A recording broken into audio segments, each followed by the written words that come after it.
ನಮಸ್ಕಾರ ದೊಡ್ಡ ಮಂದಿಗೆ ಎಲ್ಲಾರು ಹೆಂಗದಿರಿ, ಎಲ್ಲಾರು ಮಸ್ತ್ ಅದಿರಿ ಅನ್ಕೊಂತೀನಿ. ಇವತ್ತಿಂದು ಎಕ್ಸ್ಪೆರಿಮೆಂಟ್ ಏನಪ್ಪಾ ಅಂತಂದ್ರ, ಆಗ್ಲೇ ತಮ್ಮನಲ್ಲಿ ನೋಡಿರ್ತೀರಿ ಥರ್ಮೋಕೋಲ್ ಅಂಡ್ ಮತ್ತ ಈ ಪೇಂಟಿಂಗ್ ಸ್ಪ್ರೇ ಒಳಗಿರೋ ಕೆಮಿಕಲ್ ಆ ಥರ್ಮೋಕೋಲ್ ಮೇಲೆ ಹಾಕಿದ್ರೆ ಇವು ಎರಡು ಕೆಮಿಕಲ್ ಆ ಥರ್ಮೋಕೋಲ್ ಯಾವ ತರ ರಿಯಾಕ್ಟ್ ಆಗ್ತೈತೆ ಅಂತ ನಾ ಇವತ್ತ ನೋಡೋಣ್ರಿ.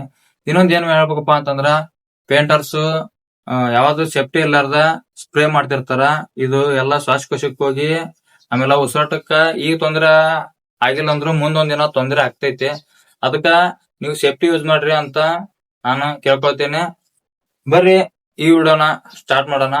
ಇದು ಯಾವ ತರ ಅಪಾಯಕಾರಿ ಇರ್ತೈತೆ ಅನ್ನೋದು ನಾನು ಇವತ್ತ ನಿಮ್ಗ ಡೀಟೇಲ್ ಆಗಿ ತೋರಿಸ್ತೀನಿ. ಬರ್ರಿ ಈ ಸ್ಪ್ರೇನ ಈ ಥರ್ಮೋಕೋಲ್ ಮೇಲೆ ಹಾಕೋಣ. ಇದ್ರೊಳಗಿರೋ ಕೆಮಿಕಲ್ ಯಾವ ತರ ಅಪಾಯಕಾರಿ ಅನ್ನೋದು ಇವತ್ತ ನಿಮ್ಗೆ ಡೀಟೇಲ್ ಆಗಿ ತೋರಿಸ್ತೀನಿ.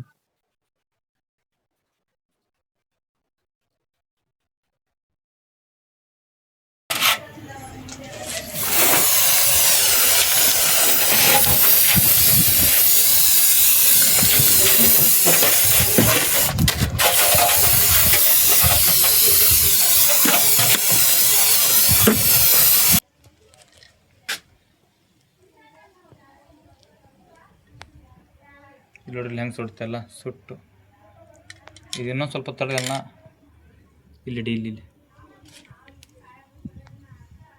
ಸ್ವಲ್ಪ ದೂರ ಇಡಿ.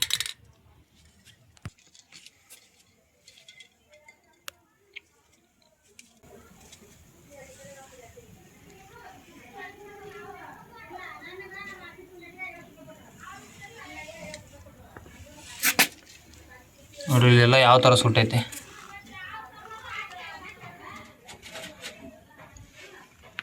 ಇದೆಲ್ಲ ತೂತ ಕರಗಕತ್ತೈತಿ ನೋಡ್ರಿ. ಇದು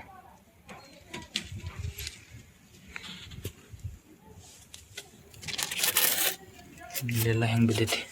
ಇಲ್ಲೋರಿ ಎಲ್ಲ ಕರಗಿದ್ದಿದೆ ಎಲ್ಲ.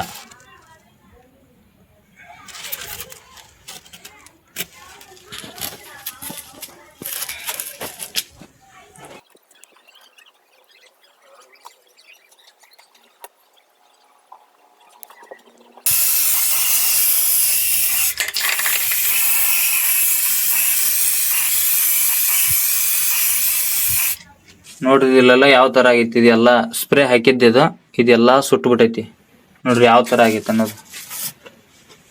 ಇದೆಲ್ಲ ಕರಗಿ ಬಿದ್ದು ಬಿಟ್ಟೈತಿ ನೋಡ್ರಿ. ಹಂಗಿದ್ದಿದ್ದು ಥರ್ಮೋಕೋಲ್ ಹಿಂಗಾಗೈತಿ. ಈ ಥರ್ಮೋಕೋಲ್ ಹಿಂಗಾಗೈತಂದ್ರ ನಾವು ಕೆಲಸ ಮಾಡೋರು ಪೇಂಟರ್ಸ್, ಪೇಂಟಿಂಗ್ ಕೆಲಸ ಮಾಡೋರು, ಅವರು ಸ್ಪ್ರೇ ಉಸಿರಾಟಕ್ಕೆ ತೊಂದರೆ ಆಗ್ಬೋದು, ಅಲರ್ಜಿ ಆಗ್ಬೋದು, ಕಣ್ಣಿಗೆ ತೊಂದರೆ ಆಗ್ಬೋದು ಮುಂದೊಂದು ದಿನ. ಅದಕ್ಕೆ ಸೇಫ್ಟಿ ಯೂಸ್ ಮಾಡ್ರಿ ಅಂತ ನನ್ನ ಮನವಿ. ಇದು ಯಾಕೆ ಹಿಂಗೆ ಕರಗೈತಪ್ಪ ಅಂತಂದ್ರ, ಆ ಸಾಲ್ವೇಟ್ ಎದಕ್ ಬಳಸ್ತಾರಪ್ಪ ಅಂತಂದ್ರ ಜಲ್ದಿ ಒಣಗ್ಲಿಕ್ಕ ಮತ್ತ ಒಂದು ವಸ್ತು ಕರಗಿಸ್ಲಿಕ್ಕ ಅದಕ್ಕ ಯೂಸ್ ಮಾಡ್ತಾರ. ಅದಕ್ಕ ನೀವು ಸೇಫ್ಟಿಯಾಗಿ ಏನಾದ್ರು ಹಾಕೊಂಡು ಸ್ಪ್ರೇ ಮಾಡ್ರಿ, ಕೆಲಸ ಮಾಡ್ರಿ. ಅದಕ್ಕ ನಾನು ಸೇಫ್ಟಿ ಹೇಳ್ತೀನಿ. ಇದು ಯಾವ ತರ ಇದೆ ನೋಡ್ರಿ, ಇದೆಲ್ಲ ತೂತ್ ಆಗ್ಬಿಟ್ಟೈತ. ಮತ್ತೆ ಇದ ತೂತ್ ಆದ್ಮೇಲೆ ನಮ್ಗೇನ ಹಾನಿ ಆಗಿಲ್ಲ ಅಂತೀರನೇ. ಇದು ಹಾನಿ ಆಕೈತಿ. ಕೆಲಸ ಮಾಡೋದ್ನಾಗ ದಯವಿಟ್ಟು ಸೇಫ್ಟಿ ಯೂಸ್ ಮಾಡ್ರಿ ಅಂತ ನನ್ನ ಮನವಿ. ಇವತ್ತಿಂದು ಎಕ್ಸ್ಪೆರಿಮೆಂಟ್ ಇಷ್ಟಿತ್ತು. ನನ್ನ ವಿಡಿಯೋ ಯಾರಿಗೆ ಇಷ್ಟ ಆಗೈತಿ ಲೈಕ್ ಮಾಡ್ರಿ, ನನ್ನ ಚಾನಲ್ ಸಬ್ಸ್ಕ್ರೈಬ್ ಮಾಡ್ಕೊರಿ, ಬೆಲ್ ಬಟನ್ ಕ್ಲಿಕ್ ಮಾಡ್ರಿ. ನಿಮ್ಗೆ ವಿಡಿಯೋ ಅನಿಸಿಕೆನ ಕಮೆಂಟ್ ಅಲ್ಲಿ ತಿಳಿಸಿ ಅಂತ ಕೇಳ್ಕೊಳ್ತೀನಿ. ನನ್ನ ಕಡೆದಾದ ನಿಮ್ಮೆಲ್ಲರಿಗೂ ಧನ್ಯವಾದಗಳು.